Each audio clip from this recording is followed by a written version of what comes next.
And do you have a final message for all of our listeners who are trying to find their own version of success? I do, as a matter of fact. So I get asked very often on podcasts like this or when I speak to sort of give advice to people based on things I've learned from cards. And, it's tempting, right, to do that thing where it's like, oh, well, I have a bowl of oatmeal and you should too. And a lot of business books and business talks are like that. And unfortunately, I really do not have any advice to offer like that. But I do have some things to talk about, or one big idea, rather, to talk about that kind of comes from design that I think was the critical thing from cards. And I never known how to say it. I've always struggled to say it, but it's something akin to this idea of like, the most important thing for cards, like looking back on it, was that we didn't know what we were doing, and that liberated us to figure everything out for ourselves. And that process of figuring everything out from first principles for ourselves was so important. That was everything. Like, we did everything in our own way because we didn't know the quote unquote the right way to do it.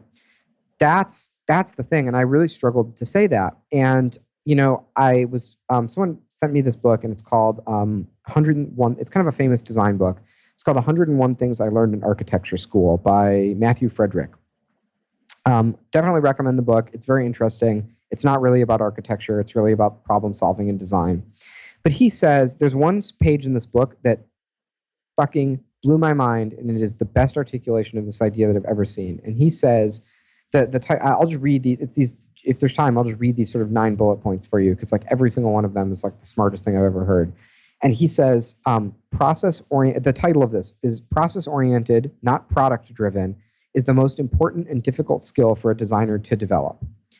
Being process-oriented means 1, seeking to understand a design problem before chasing after solutions. 2, not force-fitting solutions to old problems into new problems. 3, removing yourself from prideful investment in your projects and being slow to fall in love with your ideas. 4, making design decisions and investigations holistically that address several aspects of a design problem at once rather than sequentially, that finalize one aspect of a solution before investigating the next. 5, this is the big one for me, make design decisions conditionally, that is, with the awareness that they may or may not work out as you continue towards a final solution. 6, know when to change and when to stick with previous decisions. 7, accepting as normal the anxiety that comes from not knowing what to do. 8, working fluidly between concept scale and detail scale to see how each informs the other. And 9, always asking what if, regardless of how satisfied you are with the solution. Like, that is not a power tip of like, launch your Kickstarter project on a Tuesday because the best metrics are that day or something like that. But it is a way of looking at the world. Specifically, the big ones for me are make design decisions conditionally and accept as normal the anxiety that comes from not knowing what to do. That's everything. Like, no great project has been done according to a system that's not this, which is a sort of fearless, like, intellectual inquiry into like, what the fuck are you doing and why and how. Yeah, that's a great list, thinking on a framework level, and I'll be sure to link to that in the show notes. Is there, where would you like people most to get more of you and what you do? I really wouldn't recommend that. Okay, just Google Max Temkin, and I'm on Twitter. You can read my hilarious quips on twitter.com. The website Twitter. It's www.twitter with two T's. Two T's. That's COM. Is there how many R's are there? There's an I? Sorry, let me I'll start from the beginning. It is http://www.twitter.com. I remember it being like TWTTR. I remember those days too. Yeah, the fail whale days.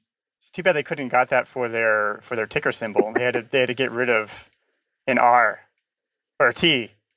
Anyway, so yeah, twitter.com, all this stuff. You could just replay it if you have trouble figuring it out. But also get Cards Against Humanity, play with your friends, and they'll all feel good because they will be funny. Thanks so much, Max. Yeah, thanks for having me. This was fun.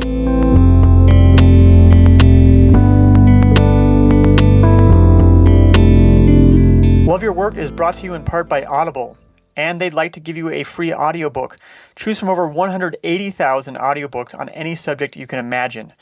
Just go to kadavy.net/audible to claim your free audiobook.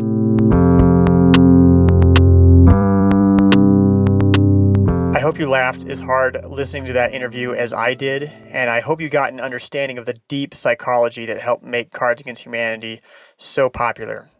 For more on the psychology of making explosively popular products, check out a really in-depth discussion with book marketing genius Tucker Max on episode 29. And before I go, I've got to ask, do you like books? If you do, sign up for my book recommendations. About 90% will be nonfiction on subjects spanning from biographies to neuroscience. Just go to kadavy.net/reading and get the first set of recommendations right away. This has been Love Your Work, and I'm David Kadavy. The theme music for this show is See in You, performed by the Album Leaf, courtesy of Sub Pop Records. Love Your Work is a production of Kadavy Inc.